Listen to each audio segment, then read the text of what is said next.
भारतवर्ष में एक प्रतापी और दानी राजा राज करता था। वह नित्य गरीबों और ब्राह्मणों की सहायता करता था। यह बात उसकी रानी को अच्छी नहीं लगती थी। वह ना ही गरीबों को दान देती और ना ही भगवान का पूजन करती थी, और राजा को भी दान देने से मना करती थी। एक दिन राजा शिकार खेलने वन को गए हुए थे, तो रानी महल में अकेली थी। उसी समय बृहस्पति देव साधु वेश में राजा के महल में भिक्षा मांगने के लिए गए और भिक्षा मांगी। रानी ने भिक्षा देने से इनकार कर दिया और कहा, हे साधु महाराज, मैं तो दान पुण्य से तंग आ गई हूँ। मेरा पति सारा धन लुटाते रहते हैं। मेरी इच्छा है कि हमारा धन नष्ट हो जाए, फिर ना रहेगा, बांस ना बजेगी बांसुरी। साधु ने कहा, देवी, तुम तो बड़ी विचित्र हो। धन संतान तो सभी चाहते, पुत्र और लक्ष्मी तो पापी के घर भी होने चाहिए। यह तुम्हारे पास अधिक धन है तो भूखों को भोजन दो, प्यासों के लिए प्याऊ बनाओ, मुसाफिरों के लिए धर्मशालाएं खुलवाओ। जो निर्धन अपनी कुंवारी कन्याओं का विवाह नहीं कर सकते, उनका विवाह करा दो। ऐसे और कई काम हैं जिनके करने से तुम्हारा यश लोक परलोक में फैलेगा। परंतु रानी पर उपदेश का कोई प्रभाव न पड़ा। वह बोली, महाराज, आप मुझे कुछ न समझाएं। मैं ऐसा धन नहीं चाहती जो हर जगह बांटती फिरूं। साधु ने उत्तर दिया, यदि तुम्हारी ऐसी इच्छा है तो तथास्तु।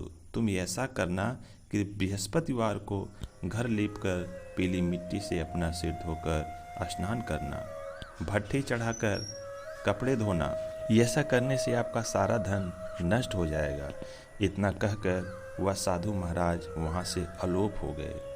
साधु के अनुसार कई बातों को पूरा करते हुए रानी को केवल 3 बृहस्पतिवार ही बीते थे कि उसकी समस्त धन संपत्ति नष्ट हो गई। भोजन के लिए राजा का परिवार तरसने लगा।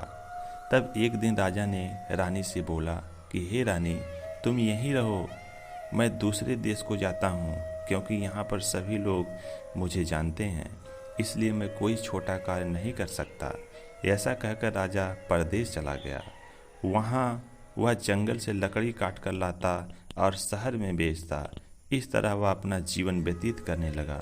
इधर राजा के परदेश जाते ही रानी और दासी दुखी रहने लगी। एक बार जब रानी और दासी को 7 दिन तक बिना भोजन के रहना पड़ा, तो रानी ने अपनी दासी से कहा, हे दासी, पास के नगर में मेरी बहन रहती है।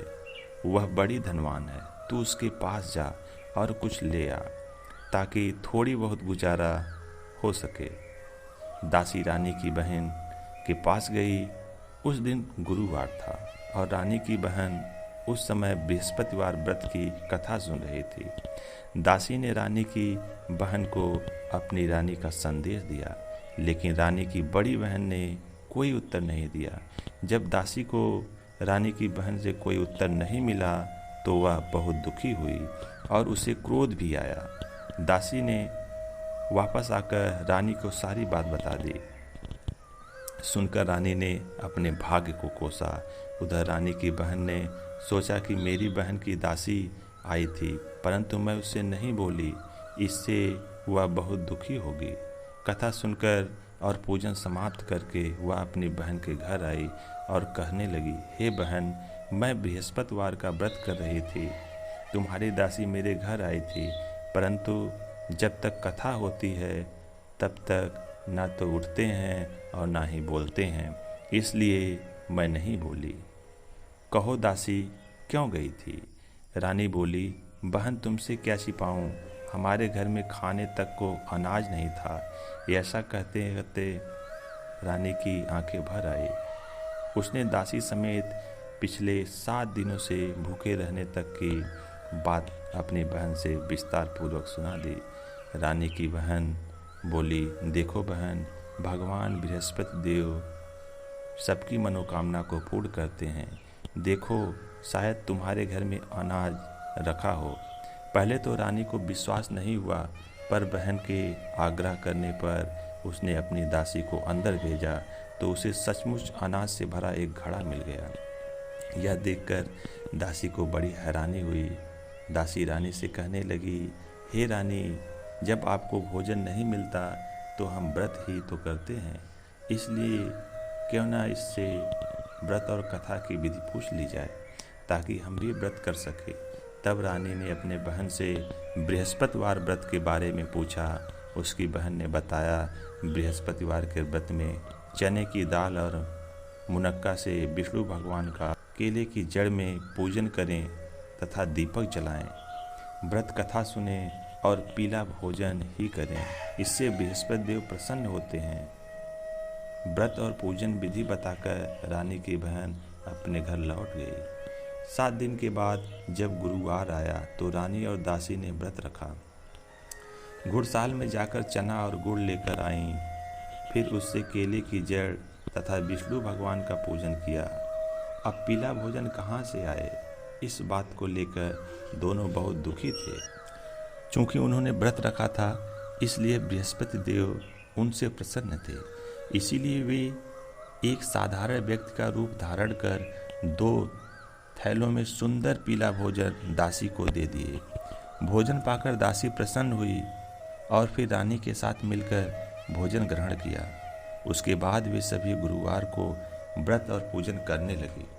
बृहस्पति भगवान की कृपा से उनके पास फिर से धन संपत्ति आ गई, परंतु रानी फिर से पहले की तरह आलस्य करने लगी।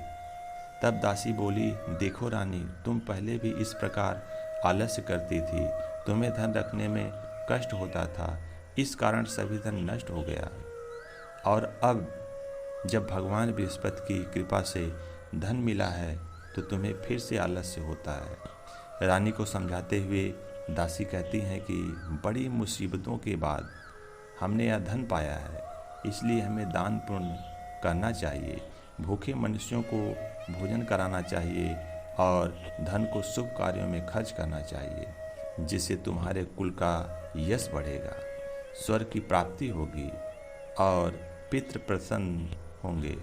दासी की बात मानकर रानी अपना धन शुभ कार्यों में खर्च करने लगी, जिससे पूरे नगर में उसका यश फैलने लगा। बृहस्पतिवार व्रत कथा के बाद श्रद्धा के साथ आरती की जानी चाहिए। इसके बाद प्रसाद बांटकर उसे ग्रहण करना चाहिए।